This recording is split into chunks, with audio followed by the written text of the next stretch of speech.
The courtroom was quiet. Only the soft sound of papers moving and shoes on the floor could be heard. People waited for the next case.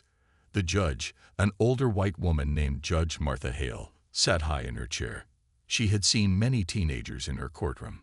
She believed most of them were guilty even before hearing the full story. "Next case," she said, bored. A young black girl walked in, her hands holding a folder. She wore clean but simple clothes. Her name was Amara Johnson, and she was just 17. Some people in the room looked at her and smirked. She didn't look strong. She didn't look dangerous. She looked quiet, like someone who should be in school instead of court. The clerk called her name, Amara Johnson. Theft charge, smartphone taken from school locker. Amara stood tall, though her legs felt weak. She had never been in court before. She didn't steal anything. She had already said this many times. But no one listened. Judge Hale looked at her and chuckled, shaking her head. "These kids," she whispered to herself, forgetting the microphone was still on. "They think they're all innocent." People in the courtroom laughed. Amara didn't. She stood straight and looked up at the judge. Her voice was soft but clear. "I didn't take that phone, Your Honor. I tried to return it, but no one asked my side." The judge raised an eyebrow. "So now you're telling me how this works?" "I'm just telling the truth," Amara said calmly. The judge sighed loudly. "We've seen many like you. Trouble at school. Trouble at home. Now trouble here." "I have no trouble at home, Mom," Amara said. Judge Hale gave a sarcastic smile. "Oh, so you're perfect now." Amara looked down for a second. Then she looked back up, stronger this time. "No, but I know who I am." The judge was surprised by the way she said it. So calm, so sure. She leaned forward. "Then why don't you tell me who you think you are?" the judge asked, in a mocking voice. Amara paused. The room was quiet again. Everyone leaned forward to hear what the girl would say. They expected a nervous answer, but she didn't look nervous. She took a breath. "I'm someone who has been trained to never lose her calm. Someone who has studied law since I was 12. Someone who knows this courtroom better than you think." The judge laughed loudly. "Studied law? At your age?" "Yes," Amara said.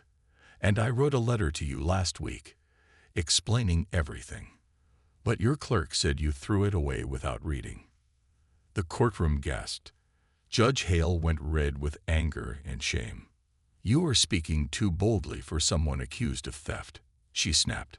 "I speak like this because I respect the law, even when the law does not respect me," Amara replied. The judge froze. For a second, it felt like Amara was the only adult in the room. Then, from the back of the courtroom, a man in a black suit stood up. No one had noticed him before. His face was serious. His eyes were on Amara, proud and protective. The judge noticed him and frowned. "Who is that?" Amara didn't turn around. She just said, "Someone who knows the truth. Someone you might regret ignoring." Judge Hale was now uncomfortable. The laughter from earlier had vanished. Everyone in the courtroom was silent, watching. No one was laughing anymore. Even the guards at the side of the room were standing straighter. The judge looked at the case file again. Her hand paused on the second page, where something was written in bold letters. Note: Subject Amara Johnson has active guardianship under federal clearance. Do not process case without review. She blinked, reading it again. Her hands began to shake just slightly. "Court will take a short break," she said quickly, hitting the gavel. But as she stood up, Amara spoke one more time. "Are you sure you want to continue like this?" she said. "You don't know who I am yet." The judge didn't answer. She just looked at the man in the back, who was now holding up a badge. A federal badge. The courtroom was still. No one moved. No one even whispered. All eyes were on the man in the back. He held up the shiny federal badge, calm and silent. Judge Hale stared at him, her mouth slightly open. She wasn't used to being surprised in her own courtroom. But now, everything felt different. This wasn't a normal teenage theft case anymore. The man stepped forward. He walked with quiet confidence, each step strong but smooth. People moved aside for him without being asked. He reached the front and stopped beside Amara. "I'm Agent Daniel Rhodes," he said, showing the badge to the judge. "Federal Intelligence Unit." "Federal." The judge blinked. "Why are you here?" "I'm here for her," the man said, nodding at Amara. Everyone looked at the girl again. She was standing still, but now she didn't look small. She looked powerful, calm, ready. "She's a minor," the judge said, trying to sound firm. "And this is a local case. I have authority." "Not in this one, Judge Hale," Agent Rhodes said. "Amara is under federal protection. You were warned in the case file, but you ignored it." The judge looked nervous. She picked up the file again, flipping through the pages fast. She had seen the note, yes, but she thought it was a mistake. Just another silly warning. I thought it was a typo," she said weakly. "No," said Agent Rhodes. "She is part of an ongoing federal case, one that has already reached the Department of Justice." A low gasp moved through the room. The courtroom, just minutes ago filled with laughter, was now deadly quiet.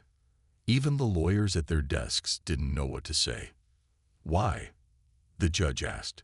"What does this girl have to do with the DOJ?" "She's not just any girl," Agent Rhodes replied. "She's the key witness in a major corruption investigation." The judge sat down slowly. "But she was caught stealing a phone," she said, trying to take control again. "No, she wasn't," said Rhodes. "She found a phone that belonged to one of the students connected to the corruption case. She was trying to return it when the school called the police without checking the truth." The judge looked at Amara again. The girl stood there, quietly watching. Her hands were still holding the same folder. "What's in the folder?" someone whispered from the seats. Amara heard the question. Without a word, she opened the folder and pulled out a single paper. She walked forward and handed it to the judge. Judge Hale took the paper with shaking hands. Her eyes scanned the document. Then she froze. The paper had a name she knew. It was a list of donations made by a private company to a school board. But beside those names, there were side notes, dates, amounts, and initials. And at the very bottom, initials. M-ish. Judge Hale's own initials. Her face went pale. You shouldn't have this," she whispered. "But I do," Amara said. "Where did you get this?" The judge snapped, trying to sound angry. But it was fear now. Deep fear. Amara didn't answer. Agent Rhodes did. Her mother was a data analyst. She worked on this case before she died in an accident. She saved all the evidence and told Amara to keep. Agent Rhodes stood beside Amara, his eyes calm but sharp. The room was silent again, but this time the silence was different. It was heavy, thick with fear, shame, and something else. Respect. Everyone looked at Amara, but no one laughed now. Judge Hale's hands trembled as she set the paper down. Her face had lost its color. Her voice was weak. "You said her mother worked on this." Amara didn't speak. She just looked down for a moment. Her eyes showed pain, deep pain, but also strength. Agent Rhodes nodded. "Yes, her name was Layla Brooks. She worked in federal records. She was smart, brave, and careful." "I remember that name," the judge whispered. "She died in a car crash." Amara finally spoke. Her voice was soft, but it reached everyone in the room. "It wasn't a crash. It was murder. They tried to hide it." The judge leaned back in her chair. "What do you mean?" Amara stepped forward slowly. She held the folder tighter now, like it carried her mother's soul. "She found out something," she said. "Something about money moving from school funds to private pockets. She told me people were stealing from kids, from teachers. She showed me how to protect files, hide proof, and how to survive." Tears formed in her eyes, but she didn't let them fall. "She told me, if something happens to me, don't be scared. Just find the right person. She looked up at Agent Rhodes. He was the one she trusted, Amara said. Rhodes nodded. Her mother sent me copies of everything before she died. But this, he pointed at the folder. This is the original. The judge sat in silence. Her face was full of shame.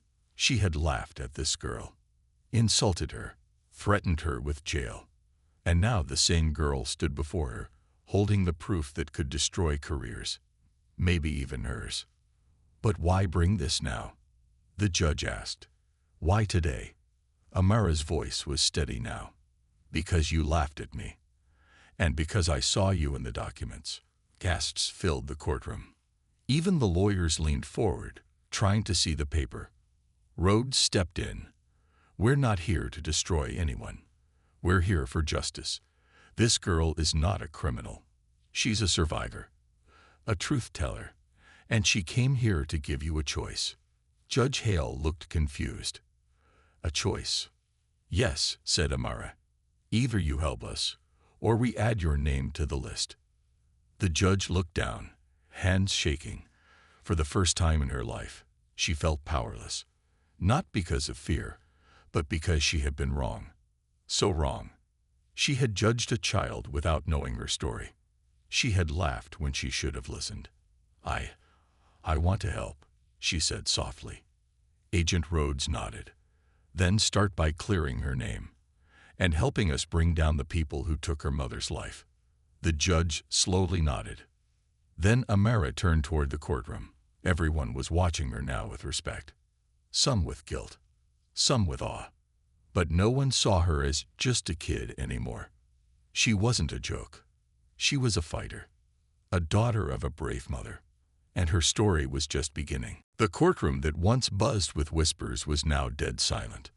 Judge Hale sat frozen, staring at the folder in front of her. The same folder she had ignored, laughed at, and pushed aside like it was trash. But it wasn't trash, it was truth, and it was heavier than any file she had ever held. Amara stood quietly, her hands now by her side. Her body looked small, but her presence filled the room like a giant. The judge wiped a tear from her cheek. She thought no one saw, but everyone did. I don't know what to say, she whispered. I judged you without asking who you really were. Amara didn't speak. She didn't have to. Agent Rhodes stepped forward. We're not asking for words, Your Honor. We're asking for action. Judge Hale nodded slowly. What do you need? Rhodes placed a second folder on the bench. These are the names. Government officials, school board members, police officers. And yes, he looked directly at her. Your signature appears on 2 illegal property transfer forms. The judge's face went pale. She grabbed the papers with shaking hands and flipped through them. Her name, clear as day. The stamp, the date, everything. I didn't know, she said. They gave me these late. Told me it was emergency paperwork. Amara finally stepped forward. Her voice was calm, almost too calm. That's how they tricked my mother, too. At first. The judge looked up at her, eyes wide with regret. I didn't mean to hurt anyone. But you did, Amara said softly. So many kids lost help. Books, teachers. My mom tried to fight it, and they made sure she never made it home that night. The room was silent again. Everyone could feel the weight of her words. I want to help, the judge said again. I promise. Rhodes nodded. Good, because tonight you're coming with us. With you? She asked, confused. Yes, said Rhodes. We're going to visit someone. Someone who knows how deep this corruption goes. But he'll only talk if you're there. He used to work under you. Judge Hale looked shocked. Who? Rhodes smiled darkly. Sheriff Donnelly. The entire courtroom gasped. Donnelly was a name everyone knew. Retired. Respected. Untouchable. Amara narrowed her eyes. He used to sit at our dinner table, called my mom kiddo, then turned around and signed her death away. The judge leaned back, her heart pounding. I'll go. I'll do whatever it takes. Rhodes turned toward the courtroom. This session is over. The real trial starts now. But it won't be in here. It'll be in the shadows they've been hiding in for years. He looked at Amara. You ready? She nodded once. As they walked out together, the courtroom doors closed behind them. And for the first time in a long time, Judge Hale followed, not as a leader, but as someone finally willing to listen. Outside, a black SUV waited with tinted windows. They got in quietly. The roads were dark. The city lights flickered behind them. But Amara didn't look back. She was moving forward, toward the truth, toward justice, toward the final moment where everything would be exposed. She had her mother's courage in her heart. And tonight, the people who once laughed at her would beg for forgiveness. Because what they didn't know was this: Amara had more than documents. She had names. She had proof. And she had nothing left to lose. You said. The black SUV stopped outside a quiet house in the hills. It didn't look like much, just an old home with a rusty gate. But inside was the man who had started it all. Sheriff Donnelly. Amara stepped out first. The cold wind touched her face, but she didn't flinch. She looked stronger than ever. Behind her, Judge Hale followed. Her hands were shaking. The weight of guilt had been growing since the courtroom. Agent Rhodes led the way. He's expecting us, but he doesn't know who's coming with me. The door opened before they could knock. Sheriff Donnelly stood there, old, tired, but still holding that fake smile. Well, Agent Rhodes. And he looked at Hale and smirked. Judge Hale, didn't expect to see you tonight. Then his eyes landed on Amara.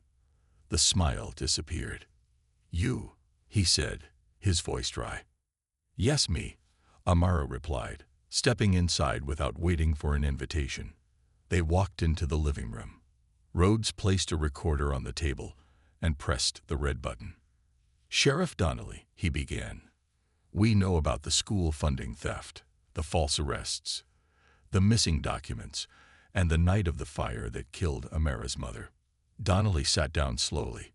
You don't have proof. Amara pulled out a small flash drive from her coat. This says otherwise. She plugged it into the laptop Agent Rhodes had brought. Photos, audio files, signatures, and private emails filled the screen. Judge Hale stared at them, her mouth open in shock. These were saved in a hidden folder on my mother's laptop, Amara explained. She backed everything up before they tried to destroy it. Donnelly's hands clenched. That doesn't mean anything. Then let's talk about this, Amara said, holding up a printed email. Your message to the city mayor. Make sure she stays quiet. That little black girl doesn't scare me. You were talking about me. The room fell silent. For the first time, Sheriff Donnelly looked afraid. Amara leaned forward. You made a mistake. You thought I was weak. You laughed when I cried in court. But I didn't break. I learned. And now, it's your turn. Judge Hale stood beside her. I helped him without knowing it. I signed the papers. But I'm going to testify. Everything you did will be public. Donnelly's face turned red. You wouldn't dare. She already has, Rhodes interrupted. The statement's been recorded. Your time is up. Outside, the sound of sirens filled the air. FBI vans rolled up. Officers poured in. Donnelly stood, panic on his face. You people ruined everything. No, Amara said calmly. You did that yourself. 2 agents handcuffed him. As they led him outside, Donnelly turned one last time to look at Amara. She didn't blink. She didn't smile. She simply watched him leave. The next morning, news channels exploded with headlines.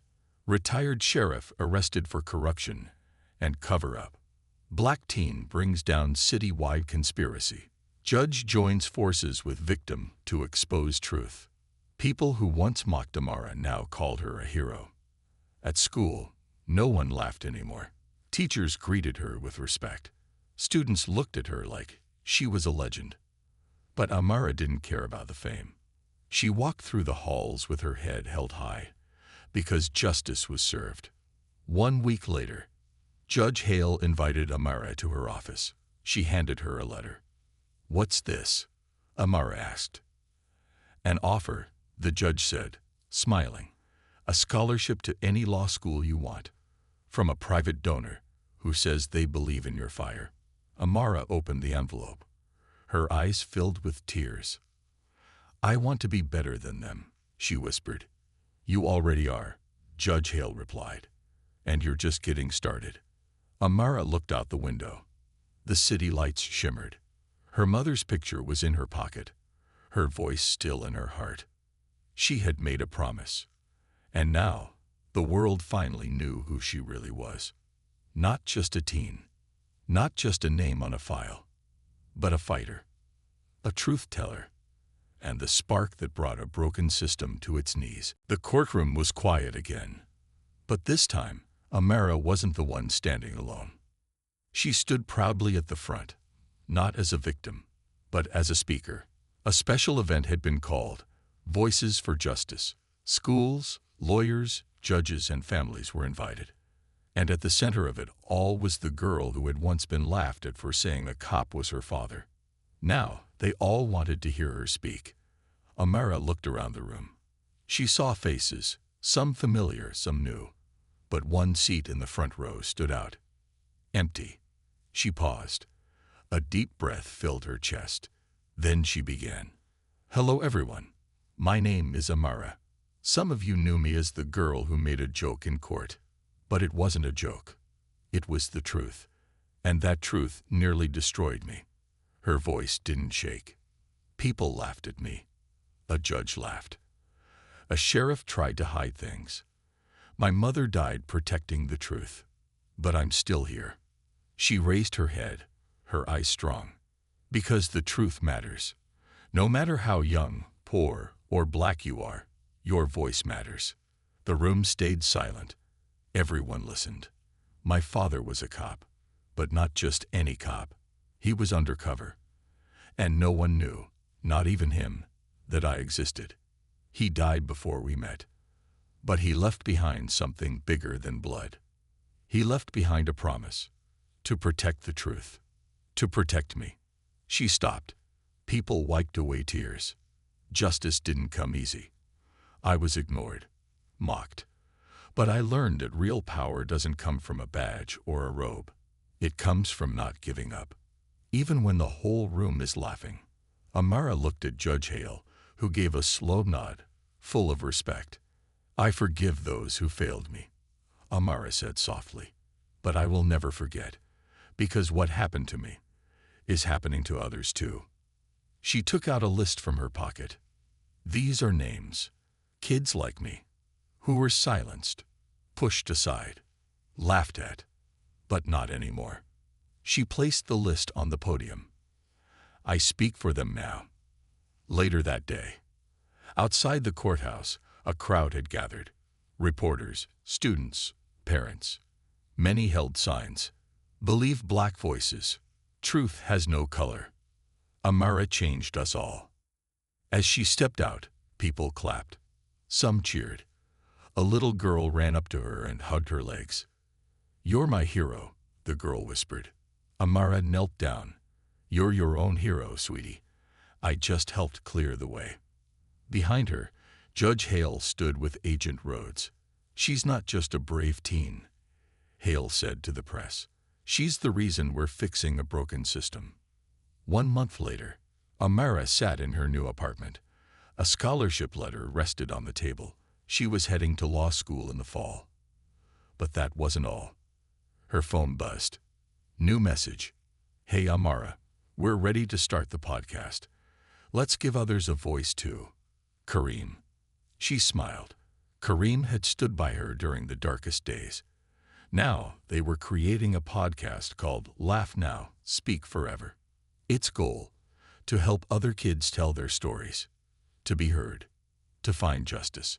Amara opened her laptop, clicked record, and spoke.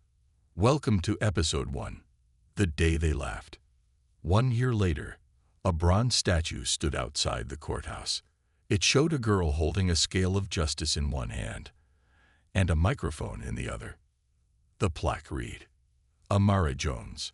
She spoke the truth when no one listened. She made them listen. A little girl walked up and touched the statue. Her mother smiled. Who was she, Mama? She was the girl everyone laughed at, until she changed the world. Final message to the audience, optional narration. And so, the courtroom where one laugh echoed too loudly became the place where a nation learned to listen.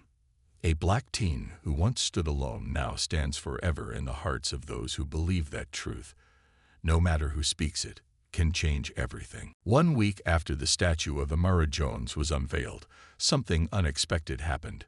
A letter arrived at the courthouse.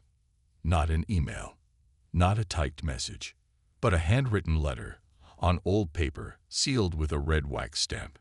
It was addressed simply, to the girl who spoke the truth when others laughed. No return address. The court clerk handed it to Judge Hale. The judge, curious, opened it carefully and began to read. Her hands began to tremble after just a few lines. She called for Agent Rhodes and said, "You need to see this." Inside the letter, "Dear Amara, if you're reading this, then I didn't make it. I am, or was, Officer Kyle Daniels. And yes, I was your father." Agent Rhodes stopped reading and looked at the judge in shock. The letter continued. "I didn't know you existed until the very end. Your mother protected you, and I understand why. I was deep undercover, inside a system full of lies. I couldn't risk exposure, not for me, and not for you. But the moment I saw your name come up in the files, something inside me broke. I knew I had to do something. That's why I leaked the files. That's why they silenced me." Tears fell down Judge Hale's face. "I hope you never become like me, a man hiding behind fake names and locked doors. I hope you stay brave, loud, free. And I hope one day the world hears your voice, louder than mine ever was. Love always, your father. P.S. I left something behind. Agent Rhodes knows where. The hidden safe." Amara was called in that same evening. Agent Rhodes stood beside her with a small black metal box. It was found in an old locker once used by undercover officers. They placed the box in front of Amara. She looked at it. Her hands trembled. Inside the box were a photo of her mother and father, smiling together, a silver chain with her name engraved, a voice recorder. Amara pressed play. Her father's voice filled the room. "Hi, Amara. I may not be around when you hear this, but I'm proud of you. More than words can say. You are more than just my daughter. You are hope.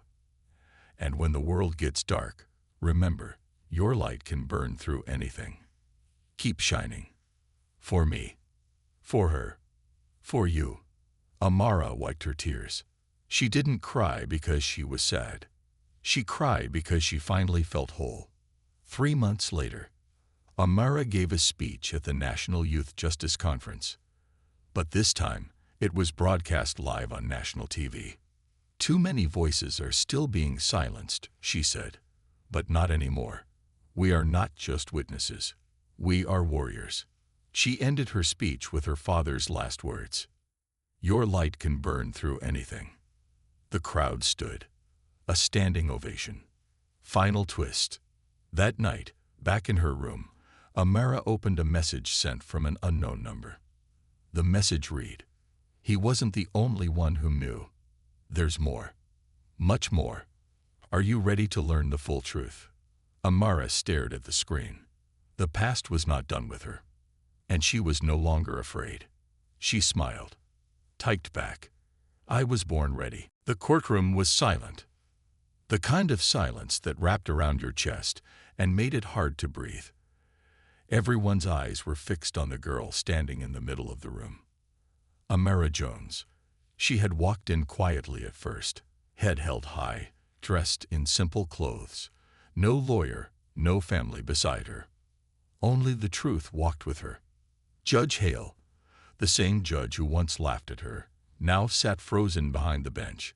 Her fingers clutched the edge of the wooden desk. Her lips, once ready to mock, could not find any words. Amara held a file in her hand. Thin, worn, but dangerous. She opened it slowly.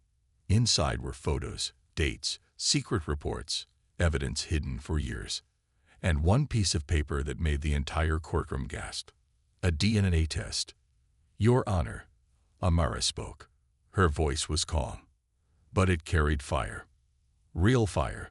Fire built from years of pain. Fire built from being ignored. Laughed at. Mocked. She walked closer to the bench. I came here as a teen, she said. You laughed at me.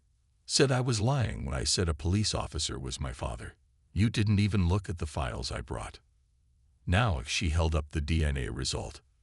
This test proves it. Kyle Daniels.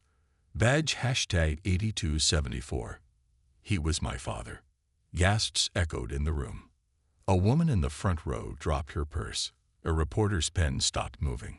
A cameraman zoomed in closer. The same judge who had laughed now looked like she wanted to disappear. He tried to protect me, Amara continued. But your system killed him. She paused. I'm not here to get revenge. I'm here so no other child has to grow up like I did. Forgotten. Laughed at. Disrespected. Then she turned and looked at the crowd. Some of you called me crazy. Some of you laughed with the judge that day. But truth doesn't care who laughs first. It cares who stands last. The room was now full of tears. Reporters began taking photos, not of a girl, but of a symbol of strength.